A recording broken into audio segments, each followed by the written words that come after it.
Welcome to ILTV's Israel Daily. I'm Lajar Gavelazi, and coming up in today's newscast. New details emerge in the terror plot against Israelis in Cyprus, the Mossad reportedly helping foil the Iranian terror cell. Jerusalem set to welcome the 98th embassy in Israel as Fiji announces plans to open its first embassy in the country. And a diplomatic crisis brewing after the Ukrainian ambassador takes aim at Israel's policy toward the war-torn country.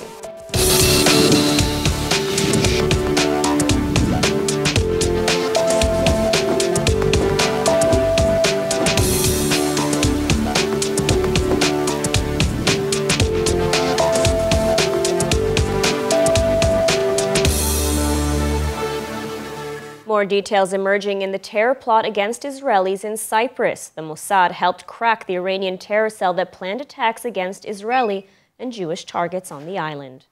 The Prime Minister's office issued a statement confirming that Israel operates widely in every place to protect Jews and Israelis, and warned that Mossad operatives would continue thwarting Iranian terrorism wherever it raises its head.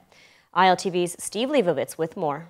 According to the Cypriot media, the Iranian Revolutionary Guard planned the attack on Israeli targets, which was stopped in cooperation between Cyprus and Western partners, the U.S. and Israel. Sources within the Israeli spy agency confirmed to the Israeli media it had assisted Cyprus with thwarting the plot that was revealed yesterday. The Prime Minister's office issued a statement saying Israel operates widely and in every place to protect Jews and Israelis. Israel confirmed that an Iranian planned terror attack targeting Israeli and Jewish targets in Cyprus was foiled recently, and warned that its operatives would continue thwarting Iranian terrorism wherever it raises its head.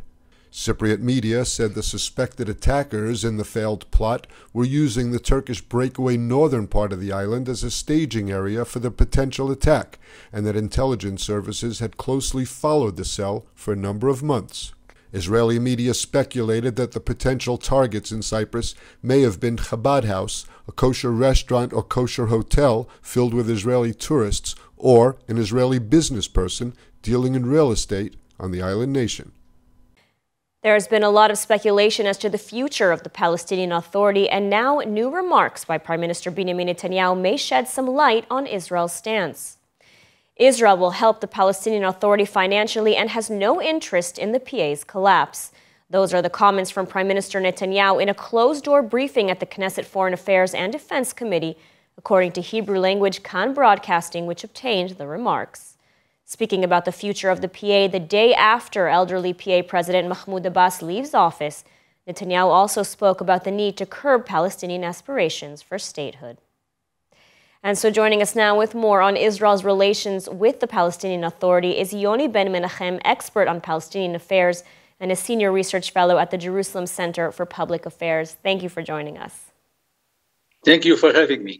So Israel is interested in maintaining cooperation with the Palestinian Authority, and yet the PA has proven in recent months to be almost irrelevant. They're unable to successfully contain the security situation in Judea and Samaria. And so I have to ask, what is the status today of the PA and its relationship with Israel? The PA is about to collapse, and Mahmoud Abbas, the head of the PA, is not interested in any confrontation with the terrorist groups in Judea and Samaria because he wants to keep his chair and stay on his chair without any confrontation. Israeli, actually, this is the reason for Netanyahu's statement, is facing an enormous American pressure. The head of the Israeli Shin Bet, Ronen Bar, was summoned to Washington 2 weeks ago to discuss with the CIA the condition of the Palestinian Authority. And a few days ago, Barbara Leaf, the assistant of the American foreign minister, she visited Israel and the PA, and yesterday she was in Jordan and expressed deep concern about the possibility that the PA will collapse. So there's a lot of American pressure exerted on Israel to try to assist the Palestinian Authority economically.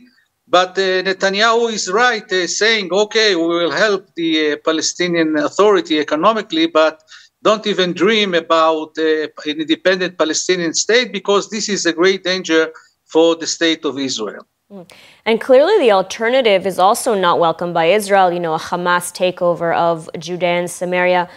But there are those who are saying that it's headed in that direction. I mean, what's your assessment? Nobody can take over the Judea and Samaria because the IDF is controlling the area. And as long as the IDF is in all over the West Bank or Judea and Samaria, Hamas cannot take over these territories. So I am not afraid. What is important is that Israel will keep maintaining the security control over the Judea and Samaria. And this way, there will be no hostile elements that can take control of the territories. Mm-hmm. And so there have also been growing calls in recent weeks for a wide-scale operation in Judea and Samaria against some of the the terror attacks that we've been seeing coming out of there. Do you agree with those calls? Definitely. This should have been done a year ago when these small groups, when these groups were small.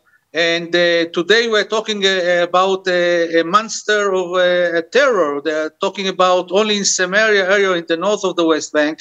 We're talking about 2,000 armed terrorists.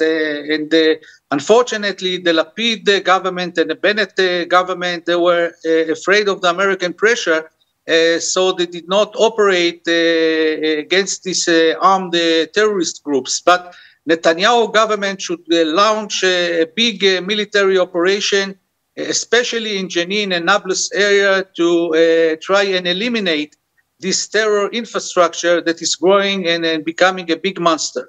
Mm-hmm. And, as we mentioned, Israel is still interested in security collaboration and keeping the Palestinian Authority afloat. But what about the day after PA President Abbas? There have not been any elections in the PA for years, and there's no clear heir to Abbas. So what is likely to happen the day after he leaves office?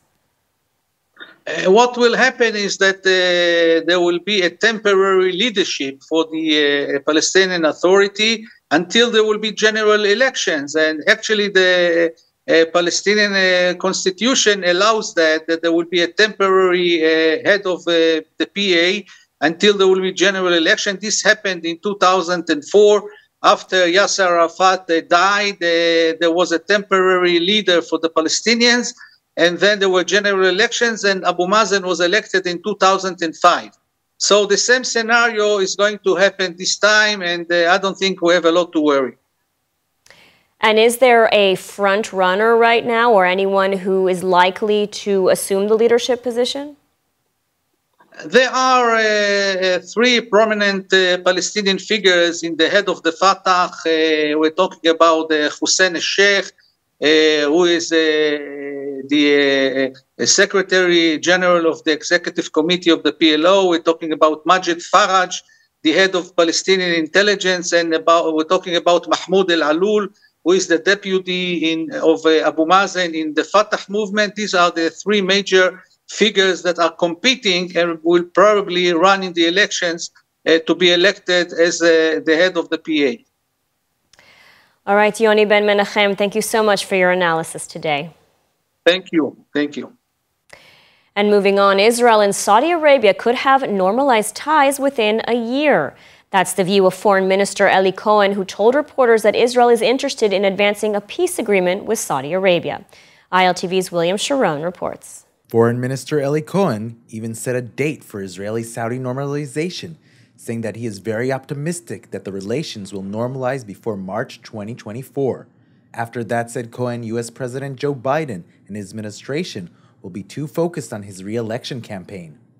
The foreign minister said the normalization talks were taking place via a number of channels, led by Washington. Cohen said that a future agreement with the Saudis will include additional countries and will not use the name Abraham Accords, as the establishment of relations between Israel and the UAE and Bahrain did. Cohen predicted that once Israel and Saudi Arabia have diplomatic relations, more Arab and Muslim states will follow. Relating to the Negev Forum, Cohen admitted that a planned meeting did not take place in protest of Israeli settlement policy, but he also insisted that the meeting was postponed and not canceled. This as ties and trade with Abraham Accord partners continue to expand.